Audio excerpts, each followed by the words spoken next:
नमस्कार. 70% महिलांमध्ये आपल्याला मेनोपॉज नंतर हृदयरोगाचे प्रमाण वाढताना दिसते आणि याचे कारण आहे हॉर्मोन्समध्ये होणारे चेंजेस.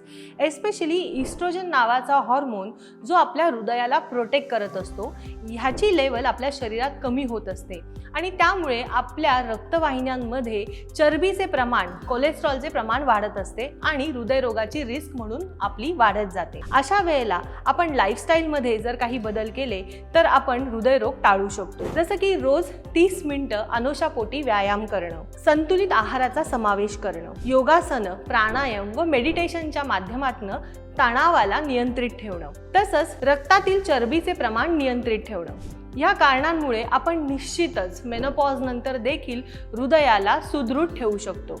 त्यासोबतच वर्षातून कमीत कमी एकदा हृदयाची तपासणी करणं व आयुर्वेदाच्या माध्यमाने पंचकर्मातून आपल्या शरीराचे डिटॉक्सिफिकेशन करून घेणं हे अत्यंत आवश्यक आहे आणि या गोष्टींमुळे तुम्ही तुमच्या हृदयाची नीट काळजी घेऊ शकता. व्हिडिओ आवडला असेल तर निश्चित आपल्या मैत्रिणींबरोबर शेअर करा. धन्यवाद.